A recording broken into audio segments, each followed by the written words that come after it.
Good morning. I'm Deanna Lothrop, the school coordinator for the New York State Parental Information and Resource Center. Today I'm here with Shauna McKeever and Marie White-Ebbing, who are currently family liaisons at Indian River District in northern New York. Our subject for today's podcast is going to be home visiting. This morning what I'm going to do is ask Shauna and Marie to share their experiences with home visiting. We're going to start by asking the question, what is your role when visiting families at home? Shauna, you want to start?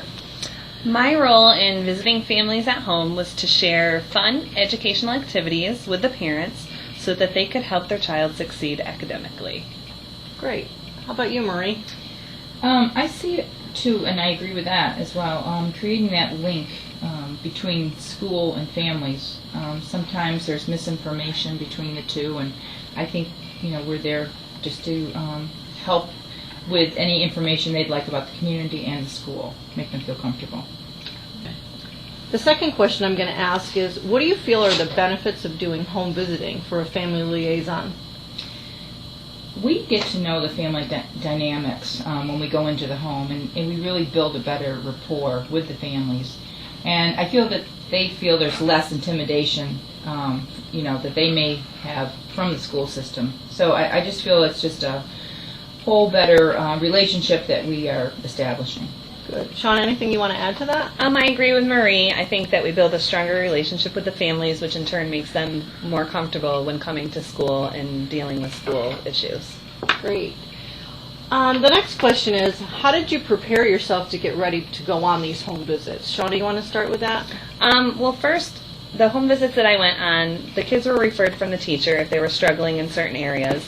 So we talked with the teacher to discuss what areas they struggled with, and then we called the families to see what areas they also thought that the children might need help with. And so by talking to the families and the teachers, we came up with a plan and set goals and then worked with the children that way. Great. Did you take materials in and those types of things for the families? Yep. Depending on what the area was, we have math bags that we created that we used on our home visits, or if it was reading and writing, we went to the resource room and got books that were age appropriate and the reading level that was appropriate for the kids and took those and worked with those as well. Great. Marie, anything different on how you might have prepared for your home visits? Yeah, I would agree with that. And along with that, I'm also in some of these classes, so I can get to actually view the child in the classroom, and sometimes they react totally different than the parent might think. So I can give them some insight about how they're doing in the class and just those feelings and how they're doing. Yeah, so that helps. One of the things I see from that is that it actually helps it be more consistent between the school and the home from what you're saying. Right. That helps with that. Yes. Great. After you did the home visits, how did the home visits differ from maybe what your expectations were before you went? You want to start with that, Marie? Yes. Usually you're pleasantly surprised because the teacher gives you one idea that they have, and sometimes they're misconceived, about the parent. You go into the home, and these parents, for the most part, are very involved with their students, and they want to help them, but maybe they just don't know how to. Right. So that's what I see, that the parents are very caring and interested. Great. Shauna, any thing you want to share about your different expectations that you might have had?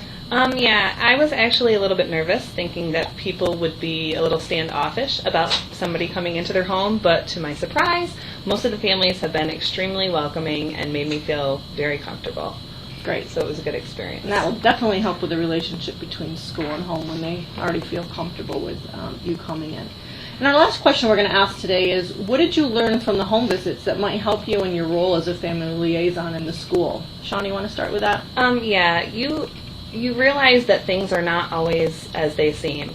For instance, if a child never comes to school on Friday with their Friday folder, people tend to assume that there's lack of parent involvement and that the families don't care. And then you get inside the home and you realize that that is not true at all. There could be a lot of issues going on, and sometimes the parents just need somebody to talk to vent to, or somebody just to help them organize, because it's not that they don't care, it's just that they might not know how. Right, and I think we've said that a couple times, parents just don't know how. We need to help them. Anything else, Marie? We have a unique school district here. 75% are at Fort Drum, and a lot of these students are families where the mom or dad are deployed, so there's so much stress going on Right. for these students. So on top of everything else going on, it's just we are open-minded and we're there to advocate for the student. Right. It's the bottom line. Great. Well, I want to thank Shauna and Marie today for helping us with our podcast on home visiting, and we hope to do some more podcasts with these family liaisons to give us more ideas about how parents and schools can work better to help improve student achievement in our schools. Thank you.